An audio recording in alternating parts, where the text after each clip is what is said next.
This highway has a secret. So we're here on I-45 in Palmer, Texas, just south of Dallas. We are on the lookout for a new invention that could potentially upend one of the largest industries in America.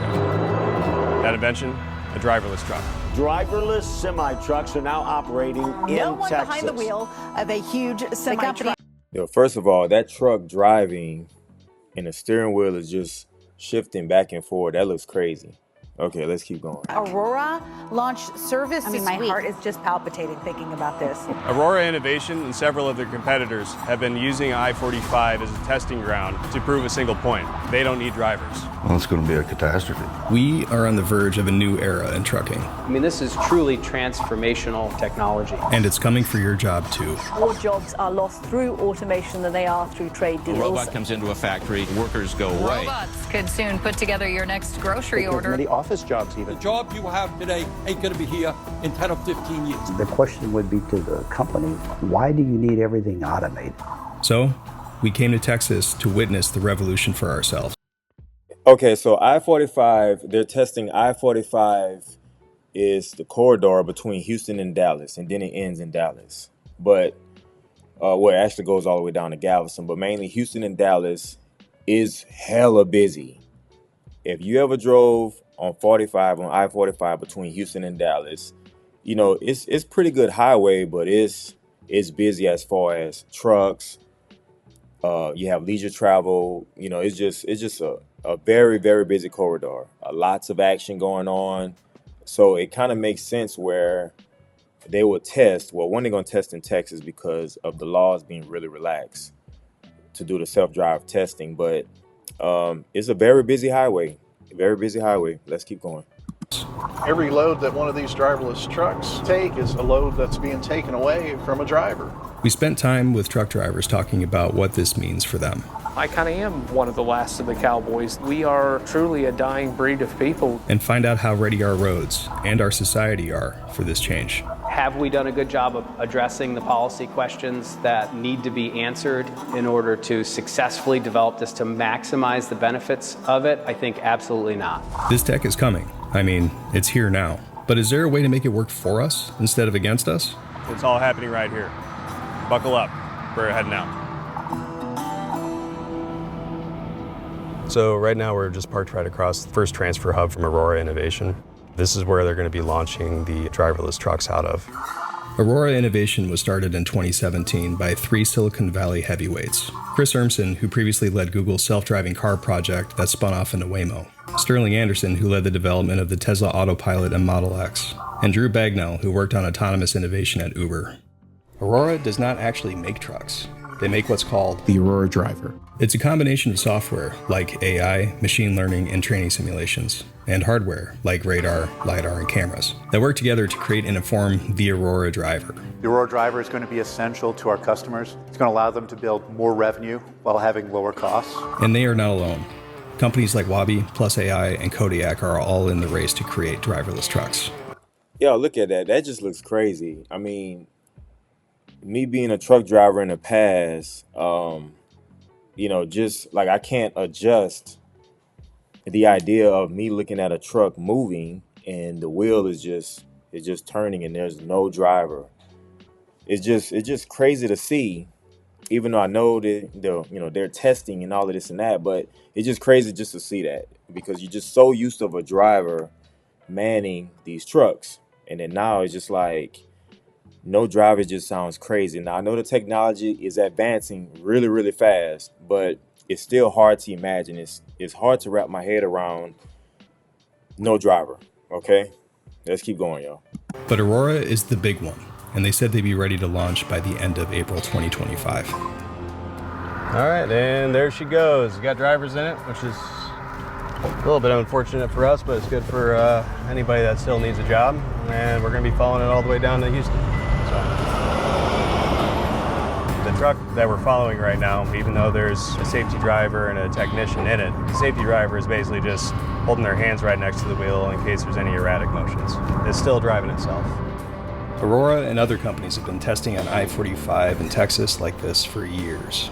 Texas is ground zero for it because they have a really permissive regulatory environment here, and this specific stretch of road is one of the densest freight corridors in America, and there's a lot of money to be made here. And obviously, the money has to come from somewhere. Major changes to these industries will have major impact on There'll jobs. be a massive depletion of truck driving opportunities. Driving for a living is the single most common job for high school educated men in this country. So is Aurora going to have a driver? All right, so this Teamsters Local 988. I'm actually a part of this union location here in Texas. Let's keep going. They're in the truck of an autonomous vehicle? No, they're not. So they are going to take jobs. Robert and Chris are with the Teamsters Local 988, representing truckers in Texas. Their union hall is just a few miles from Aurora's terminal in Houston. So before deregulations, truck driving was considered a very good paying middle-class job. You could raise a family on it. But that's not so true anymore. There's a trope in trucking. It was always better before. The trucking industry has changed to the point where I don't recognize it anymore. They all felt as though they were betrayed by the government for the Motor Carrier Act. We actually made a whole video on the Motor Carrier Act of 1980 and just how much it changed these jobs. And today we're looking at why truckers can't make a living. The advent of self-driving trucks, in my view, is actually the end point of a long series of technologies that have caused a decline in wages and working conditions. Steve Viselli has been studying the industry for over a decade. What that led to was very high turnover. And so those experienced drivers who were used to those good wages and good working conditions said, essentially, hell no. That'll run people out real quick. If the wages go down and it's more headache, yeah, that's going to run people out. And unfortunately, the experienced guys and gals, they're going to find other careers or they're going to do something different if it's too much turmoil. Especially people's money. Don't mess with people's money. But, companies are always going to try to move product for cheaper. So it's always going to be competitive. And, you have companies charge this, you have companies charge that, you have companies undercut, you have owner operators going to undercut. So the trucking industry is tough. And you have to, factor in fuel as well, So it's going to always be competitive, but that's a quick way to reduce the industry is to cut people's wages, offer prices to go down, and people getting undercut. Let's keep going. I'm not going to do that. And so this is where the driver shortage narrative comes from. A major shortage of truck drivers in the Shortage of truck drivers. There's actually not enough truck drivers. The industry is approaching a breaking point. Now, there isn't a shortage of truck drivers. We have 3 times the number of folks with a license to drive a truck than the trucks that need to be operated. All right, let's hold on right there. So so they're talking about driver shortage, right? So Cass said, how does a truck get refueled? We don't know. So as of now, they're probably going to have a driver in a truck. But as far as getting refueled, I guess they have to figure that out. But when they talk about the driver shortage, all right, so he said that, there's a narrative in the media like, oh, well, there's driver shortage in certain industries. They pushing the narrative, and the media might be pushing the narrative. But he said there's 3 times the people that have a license. Okay, but that doesn't mean that those people want to drive. You can have a license. It might not even be valid, but you can have a CDL license. But if you're not looking for these jobs, then there could very much well be a shortage. And so that doesn't tell us anything. If they're saying there's a shortage and you have 3 times the people with licenses, that doesn't mean that there's not a shortage still, because if they're not seeking those jobs, like I still have my Class A CDL. Like I don't use it because I don't need it, but I'm not going to get rid of it because I just hold on to it. But I'm not seeking truck driving job either, but I'm holding on to my CDL. Like I know several people that's doing that. So that's not a good argument on his behalf. Let's keep going. It's because of this turnover in the industry. In some years, as many people are trained for those jobs as the number of jobs themselves, meaning we have almost 100% turnover of people entering the industry and leaving it every year. But this driver shortage narrative is how Aurora has been justifying its work. The trucking industry has faced and continues to face a structural challenge with not having access to enough drivers. We're delivering. Well, of course they have to, because the thing is what Aurora is doing, they're raising money. Of course they have to. They have this new technology. They're trying to push it. So they have to come up with something to tell the lobbyists, to tell the congressmen, say, look, this is the problem that we're trying to solve for. And so they almost have to grab onto a narrative and push it, even if they don't 100% believe it, but they have to. In order for it to make sense, they have to justify spending the money and pushing the technology. They have to. So that's what every company would do. Let's keep going. Bring a scalable, stable driver supply. They're not addressing a shortage because there isn't one. There's never been one. There's a shortage of willingness to invest in people and pay them better. What they really should be saying is we're going to run the freight for a lot cheaper than it would be to have a meat-in-the-seat driver. Aurora has made some very serious claims about what their technology, the Aurora driver, can do. In the U.S. alone, 6,000 people die in accidents with trucks on our freeways. The Aurora driver can drive that number to zero. Okay, so that's a lot of accidents and that's a lot of fatalities. Like, we understand how dangerous it is to drive from point A to point B, especially on highways when you have trucks, you have people distracted with phones and not paying attention. Like, we get all of that. Drowsy drivers with fatigue, whether you're driving commercially or personally. And so we understand that. So they're going to pull up all of the stats, say, hey, look, these many people die on highways every year. These many accidents happen every day on the highways. I'm not disputing that. That happens because, it's human error. Whether you falling asleep or whether you're distracted or whether you have mechanical breakdown or whatever, we live in a distracted era. So those numbers are going to always be high. Now, with him saying the Aurora driver can drive that number to zero, I don't so much believe that because, they're going to say it, but I don't think that's possible. But I do think that it could be safer. Maybe.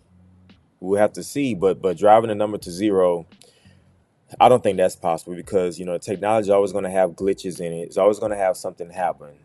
Now, will it be as many as with human drivers?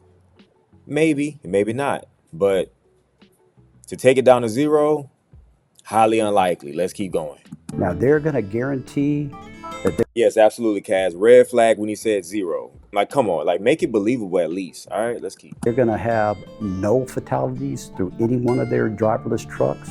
I'm willing to bet on that. Because the Aurora driver has been tested. Yeah, I agree with Robert. So, to say zero, that's far-fetched. Will they have some still? Probably so. Will it be safer, like I said? It could be, but we don't know. But to make those claims, even if you say, hey, it'll cut accidents down to half, that might be believable.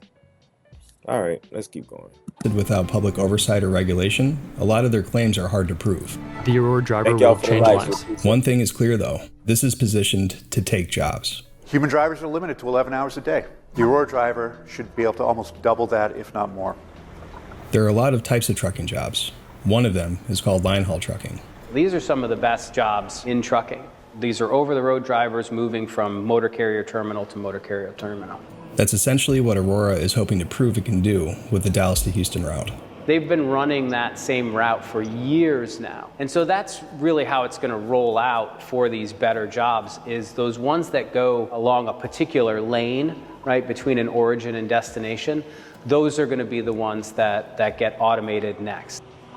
There was a little bit of feeling of accomplishment of getting done purpose, delivering stuff. Over the years, I've hauled a lot of different freight. Will Cook is a truck driver. We brought him along with us to see more tests of the Aurora driverless truck. So Chris Urmson told investors, I very much look forward to the day when every truck here on I-45 is driven by Aurora. What's your thoughts on that? Where's all these people going to go to work? Look how many trucks we're passing right now. Where are these people going to go to work? Aurora and their partners, though, claim all of this is actually good for drivers. We feel like this will help develop a better job, a better career for our drivers. These line haul jobs that they're taking, I'm telling you, guys stay on a list to get these line haul jobs. Well, why is there a list? There ain't a list to get in and do local work. This is the way that things are looking now. Aurora is training for that line haul job. It's getting good at highway driving, but driving off the highway, where the variables are different, is harder. So a human driver on either side of the Aurora driver's journey will do what is called the first and last mile. Those jobs are often paid less, and are already on their way to being automated too. Those are really policy questions as to whether or not we have two really good truck driving jobs on either end of that autonomous trip, or some of the worst jobs out there in many ways. I find it hard to believe that representatives aren't screaming at the top of their lungs about, hey, we need to find out what these people are doing. I know why. Break that meeting. I know why. I'm sure he knows why. You have lobbyists, you have money flying everywhere. We know why. So if I'm raising all this money to push this technology, I'm going to make sure money goes in certain places, if you know what I mean. And so, the people that's making the laws, they're not going to scream at the top of their lungs because, they have interest. If they have certain interests, then why should they? If they get in the bag on it, why would they? Let's keep going. This is Brent Taylor. He's the vice president of the Southern region for the Teamsters. To take away their driving job and giving it to an automated system overnight, basically, would be devastating to a lot of families. Texas has been a haven for these companies to develop and test their driverless trucks, unregulated. But a new bill in Texas legislature is hoping to stop that. But at the end of the day, we need human oversight in these vehicles. HB 4402 requires a human operator to be physically present in any automated commercial vehicle, which could mean protecting jobs, at least in the short term. And these companies are lying to the general public, saying, it's going to create jobs.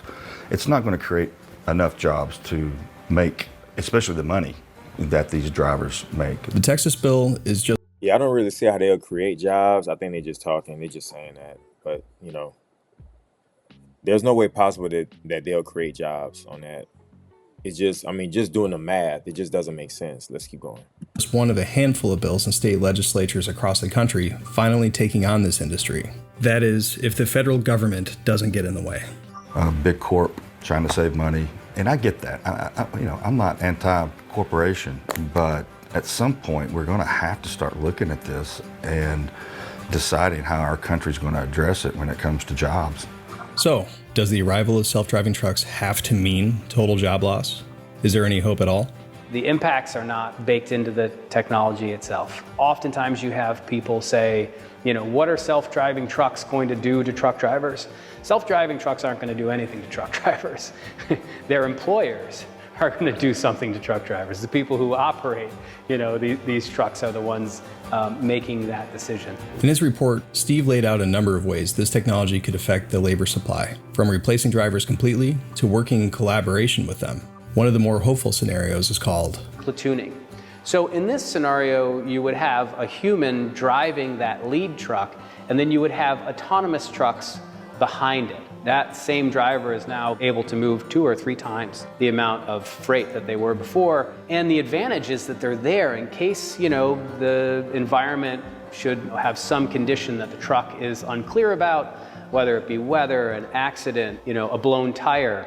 And this example, he says, could actually lead to upskilling instead of de-skilling and higher wages for more specialized drivers. And what we need to do is we need to see this technology as a tool, and we need to decide what it does. Is it going to make our highways safer? Is it going to make trucking jobs better? Is it going to help us to fight climate change? Is it going to help us to have more efficient infrastructure? Rather than assuming that the technology is going to decide what impacts it has, we as a democratic society should decide what those priorities are, and we should put this tool to work achieving those goals.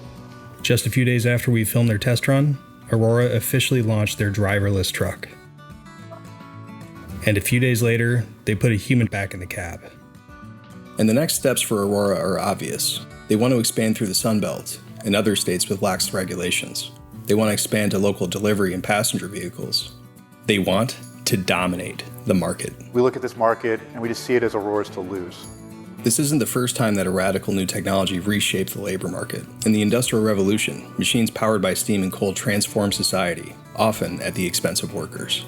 Today's drivers are much like the folk heroes of the early 20th century, figures from songs and legends like John Henry, John Henry was the best steel driver, who represented the struggle of workers fighting to prove their value against these new machines. And then here comes a man with the steam drill. The legend speaks of this race taking place between John Henry and the machine.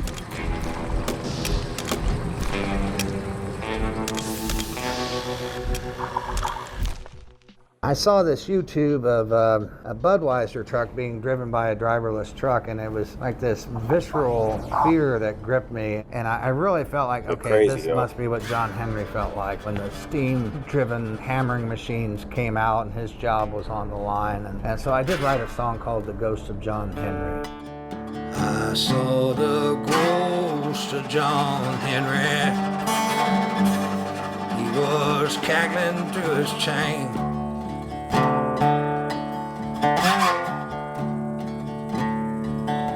He said, you may beat the machine one time, they're gonna kill you just the same.